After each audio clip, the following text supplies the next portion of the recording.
Welcome to day number 12, our learning day. And today is going to be rather different from the previous days.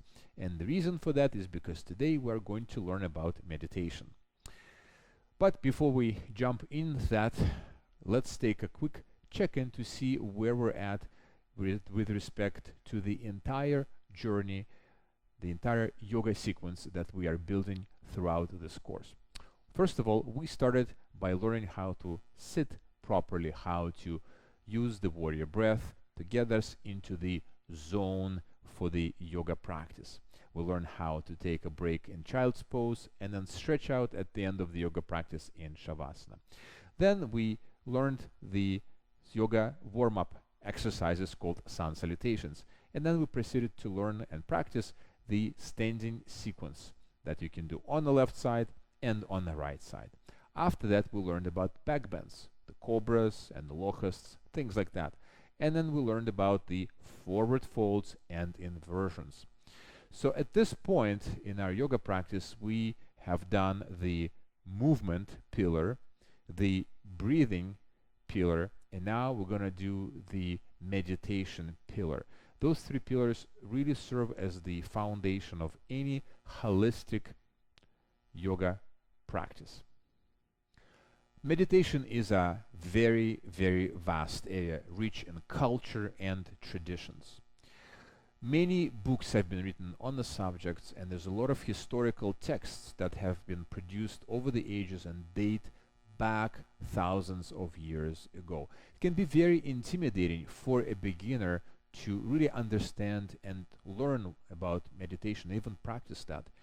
You may picture Buddhist monks in purple robes sitting cross-legged on a floor with chanting going on, scented candles, the sound of a gong, sitting for hours still with their eyes closed. Or maybe you can picture a solitary meditator somewhere in a cave or on a mountaintop.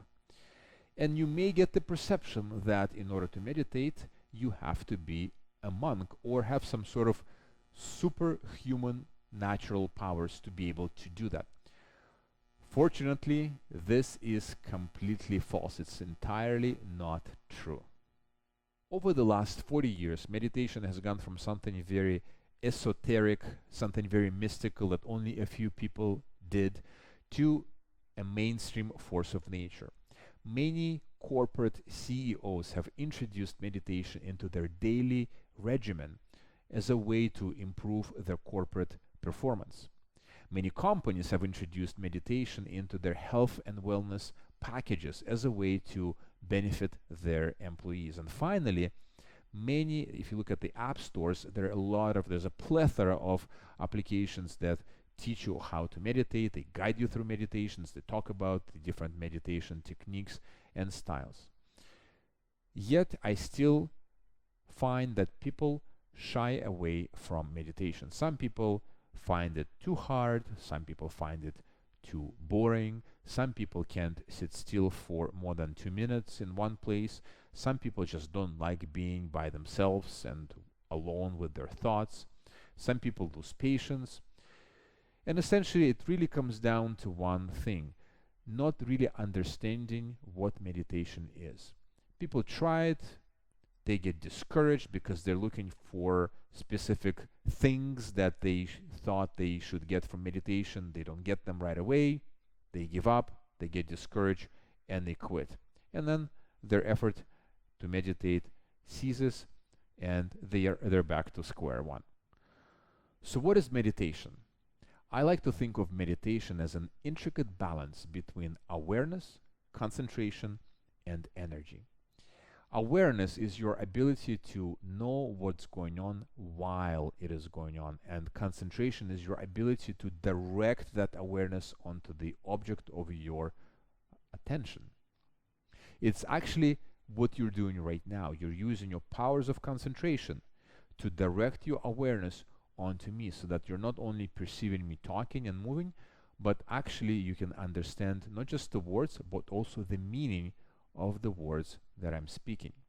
And energy not only just allows us to drive the concentration and awareness, but also allows us to go deeper and deeper into those three areas.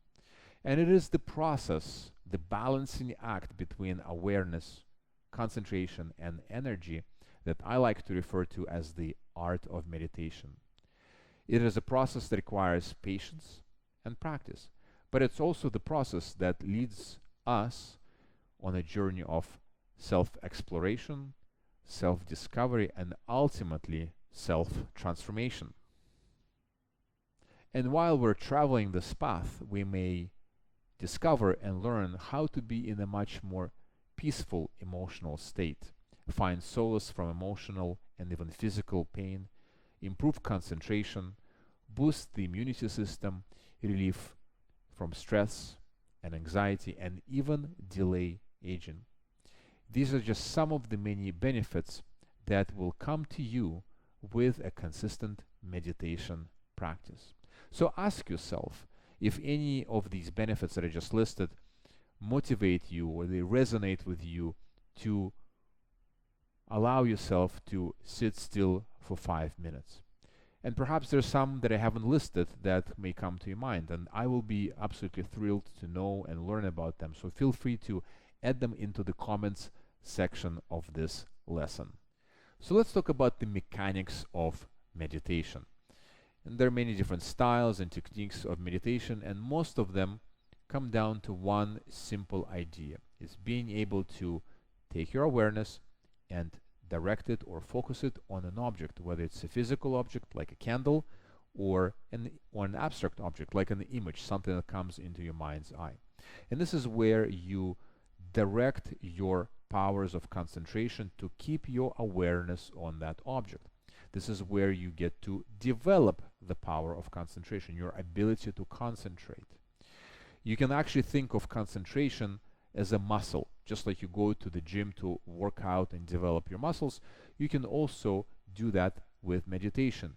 The more you sit and the more you practice concentrating, the ability for you to concentrate will develop with time. It's like going to a mental gym. And guess what? Just by doing that and practicing meditation, your concentration overall will improve, and something that you can apply at work and at home. So that there you go. There's benefit number one for you right off the get-go. So our ability to take our awareness, use the powers of concentration, and focus it on an object. And this object can be absolutely anything. But the best object of them all is something that already is present with us any time of the day, as whether we are awake or whether we are sleeping. This is something called our breath, and that's why a lot of the meditation techniques are focused on the breath, our ability to observe our breath. A meditation session typically has 3 stages: preparing, getting there, and being there. And depending on the different tradition, culture, technique, lineage, those 3 stages can be called different names, but essentially they come down to those 3 very simple concepts. So in the preparing stage, this is where you sit up, maybe cross-legged or not. The idea is just to make sure that your spine is nice and straight as opposed to collapsing forward. And this is, by the way, where yoga comes in handy, because yoga is thought to be as the set of routines and exercises and movements that prepare the body for prolonged sitting in a meditative posture. Kind of an interesting concept. So all of this yoga stuff that we have been doing so far is designed to have your body nimble enough and strong enough to be able to hold a meditative posture for a prolonged period of time. But let's put that aside for a second.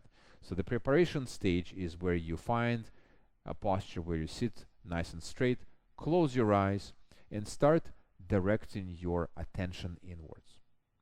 And maybe do a couple of relaxation, breathing exercises to slow down the mental chatter. In the second stage, the getting there stage, this is where you start balancing your awareness, concentration, and the energy all in the right amounts so that you can sustain focused awareness on an object. The easiest one of them being breath. but it could also be an image, whether it's mental image or something physical in front of you. And then in the final stage, the being there stage, you simply let go of anything that you have been trying to do before, letting go of your concentration, letting go of the desire and the need to hold your attention on an object, and you just observe. It sounds kind of easy. You just observe your state of being in a non-judgmental way, not trying to control anything, not trying to make things happen. You just simply be there. It's difficult to describe it. It's much easier to experience it. And the good news is that you don't really have to be an advanced practitioner to go through all of these 3 stages. So now let's bring everything together and ground it into a specific meditation technique that I'm going to teach you, that you can practice either as part of the overall yoga sequence that we're learning in this course, or separately as a separate exercise. And you can do it either in the morning, afternoon, or the evening. Doesn't really matter. You choose the time and space. So in the first stage of this meditation technique, with the way we're going to bring our awareness inwards from the outside world is we're going to go through an exercise that I call cycling through the senses. We have 5 senses: the sense of sight, the sense of hearing, the sense of smell, the sense of taste, and the sense of touch, which is basically our skin.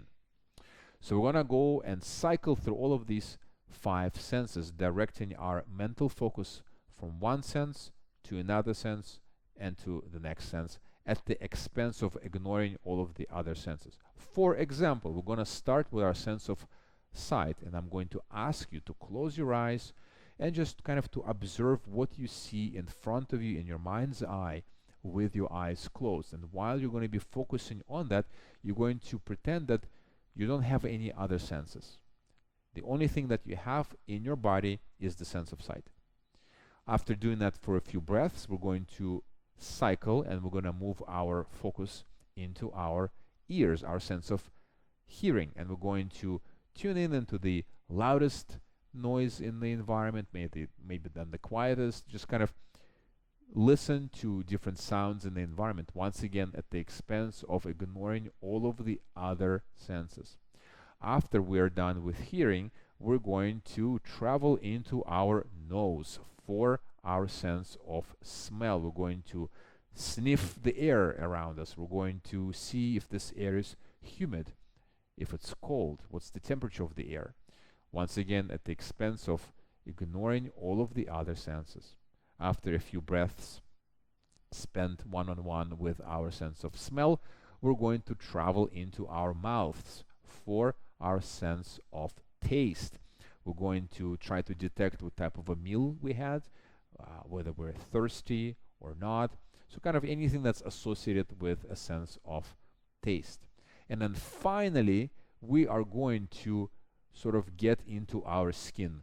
We're going to feel the environment through our sense of touch. And obviously, we're not going to be moving around in meditation. While it is definitely possible, this meditation is a still meditation.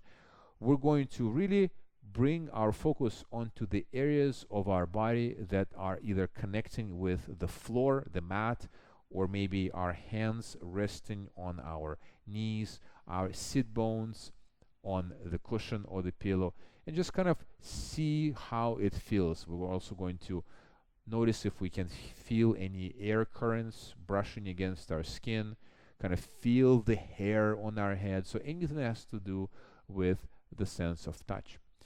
And then we're going to cycle through all of these senses a few times. So traveling from eyes into ears, nose, mouth, skin, and so on and so on. And you will notice that after going through this exercise for a few rounds, you will be very, very tuned in into your inner world, and you're not going to be as much present and focused on the outside world, and which is exactly what we want. Sitting straight and all of our attention poised inside. So that's step number one, the first stage. The second stage that I'm going to teach you, the getting there, this is where you get to choose your favorite saying, maybe a word, maybe a sentence. While a lot of meditation techniques center on observing the breath, and while this is very simple and efficient, personally for me, I found that focusing on a sound, pronounced internally, of course, is a much easier way to keep your attention. So, the concept of a mantra, some sort of a saying or a word, you get to choose what you want. For example, if you're completely non-creative type, I can suggest that you can focus on the word Om, the universal sound of yoga and the universe, so to speak, the letters O and M. But you don't have to do it. You can choose anything you want. It doesn't have to be super long, though. Maybe one word, 2 words, maybe 3 at the most. And what you're going to be doing in the second stage is sitting with your eyes closed. Remember, we just did stage number 1, so we're very, very tuned in inwards. So it should come very natural. So sitting with your eyes closed, you're going to visualize that word, and you're going to start sounding it out in your mind. Maybe with every breath you take, maybe with every out breath you take, you're just going to pronounce it mentally inside of your mind. And that is the object, this is the abstract object that you will be keeping your attention on. This is something that's going to keep your attention focused for the duration of stage 2. And then for stage number 3, what we're going to do is we're going to, in a moment, let everything go and just be there. So very drastic change from pronouncing this mantra, this Om, or whatever word that you have chosen for yourself, letting go of that pronunciation and just sitting in silence and just observing what happens. No agenda, not trying to do anything, not trying to control the mind, not trying to do anything else, just simply sitting there and observing and just seeing what happens. And that is essentially the entire meditation. It sounds very simple, yet has a lot of nuances, and the only way for you to discover those nuances is to actually give it a try.